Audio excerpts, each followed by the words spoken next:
राज्यात आणखी एक घडामोड घडली. तिनं विषण्ण करण्याबरोबरच आत्मपरीक्षण करायलाही भाग पाडलंय. महानगरात छोट्या शहरांच्या वेशीवर लांबून पाहिलं असता डोंगर दिसतात. जसजसं जवळ जावं वास्तवात ते कचऱ्याचे अजस्त्र ढीग असल्याचं कळतं. कोट्यवधींच्या लाखोंच्या लोकसंख्येतून निर्माण झालेला लाखो टन कचरा, त्याचं व्यवस्थापन हे स्थानिक स्वराज्य संस्थांसमोरचं मोठं आव्हानच. त्याचा निपटारा करण्याचं, प्रक्रिया करण्याचं हे ठिकाण क्षेपणभूमी, डम्पिंग ग्राउंड. कचऱ्याच्या समस्येवरती मात करण्यासाठी विविध प्रयोग केले जात आहेत. त्यातलाच एक कचऱ्यापासून वीज निर्मिती. पिंपरी चिंचवडमधल्या मोशी इथल्या ज्या प्रकल्पातून कचऱ्यापासून वीज निर्माण होणार होती, त्याच प्रकल्पाच्या इमारतीला कचऱ्याच्या डोंगरानं गिळून टाकलं. 8 जुलै रोजी मुसळधार पावसानंतर जुन्या कचऱ्याचा प्रचंड ढिगारा घसरून इथल्या प्रशासकीय इमारतीवर कोसळला. 23 कर्मचारी आत अडकले, 5 जण स्वतःहून बाहेर पडले. 9 जणांची सुटका झाली. मात्र 4 दिवस चाललेल्या शोधमोहिमेनंतर 9 जणांचा मृत्यू झाला. राष्ट्रीय आपत्ती प्रतिसाद दल, सैन्य, अग्निशमन दल आणि स्थानिक प्रशासनानं संयुक्तपणे बचावकार्य केलं. अखेर शोधमोहीम पूर्ण झाल्याची घोषणा करण्यात आली. या दुर्घटनेनंतर केवळ पावसावर दोष टाकून प्रश्न संपत नाही. उलट 3 गंभीर प्रश्न उभे राहतात. पहिला म्हणजे इमारतीच्या बांधकामाचा.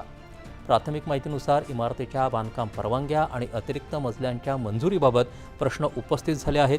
याची चौकशी सुरू आहे.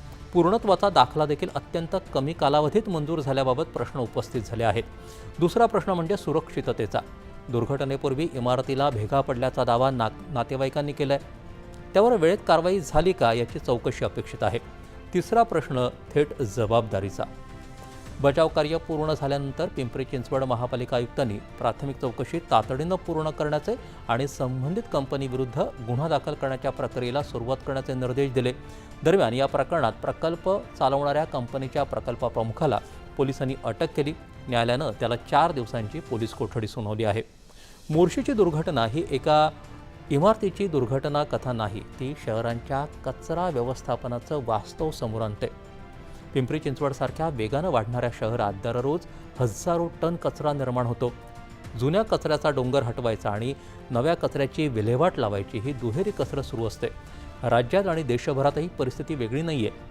केंद्रीय गृहनिर्माण आणि शहरी व्यवहार मंत्रालयाच्या माहितीनुसार देशात अजूनही 2488 मोठे अनेक वर्षांपासून साचलेले आणि प्रक्रिया न केलेल्या कचऱ्याचे डोंगर आहेत. जवळपास 25 कोटी मेट्रिक टन जुन्या कचऱ्यापैकी सुमारे 62% कचऱ्यावरच प्रक्रिया झाली आहे. 8484 एकर जमीन पुन्हा उपलब्ध झाली आहे. मात्र उर्वरित कचराभूमीचं काय करायचं हे अजूनही मोठं आव्हान आहे. मोशीचा हा पहिला इशारा नाही. कचराभूमीवर आगी लागणं, त्याचं प्रदूषण, तिथं विषारी वायूंची शक्यता अशा घटना घडलेल्या आहेत. त्यानंतर अनेक राज्यांनी जुन्या कचऱ्यावर प्रक्रिया करून त्यातील उपयुक्त घटक वेगळे काढण्याच्या तंत्राला, जैविक पद्धतीनं कचऱ्याची विल्हेवाट लावण्याच्या उपायांना आणि कचऱ्यापासून वीज निर्मितीच्या प्रकल्पांना गती दिली. तरीही अनेक ठिकाणी जुन्या कचऱ्याचे डोंगर आजही धोकादायक अवस्थेत उभे आहेत. या डेपोच्या परिसरामध्ये काम करणारे कर्मचारी, कंत्राटी मजूर आणि कचरा वेचणारे यांना सर्वात जास्त जोखीम असते. अनेकदा त्यांच्यासाठी स्वतंत्र सुरक्षा कार्यपद्धती, धोक्याचं मूल्यांकन किंवा सतत देखरेख पुरेशी नसते. त्यामुळे अशा दुर्घटना केवळ नैसर्गिक आपत्ती म्हणून पाहता येत नाहीत. मोशी दुर्घटनेनंतर तातडीनं चौकशी होणं आवश्यक आहेच, पण त्या पलीकडे काही मूलभूत बदलही अपरिहार्य आहेत. सर्व कचरा डेपोंचं स्वतंत्र भूतांत्रिक आणि स्थिरता परीक्षण, कचऱ्यापासून वीज निर्मितीच्या प्रकल्पांभोवती सुरक्षित संरक्षक पट्टा, कुंपण आणि धोक्याचं सातत्यानं निरीक्षण, बांधकाम परवानग्या आणि पूर्णत्व प्रमाणपत्रांची संगणकीय आणि सार्वजनिक पडताळणी, जुन्या कचऱ्यावर प्रक्रिया करून तो हटवण्याच्या कामाला निश्चित कालमर्यादा, कंत्राटी कर्मचारी आणि कचरा वेचणाऱ्यांसाठी सक्तीची सुरक्षा व्यवस्था आणि आपत्कालीन प्रतिसाद यंत्रणा उभारली गेली पाहिजे. मोशी दुर्घटना ही केवळ एका प्रकल्पाची दुर्घटना नाही, ती शहर नियोजन, कचरा व्यवस्थापन आणि उत्तरदायी प्रशासन या तिन्हींची कठोर परीक्षा आहे.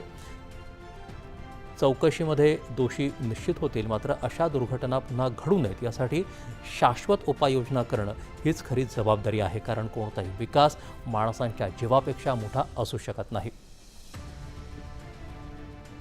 विक्रमांबद्दल कुतूहल सगळ्यांनाच असतं.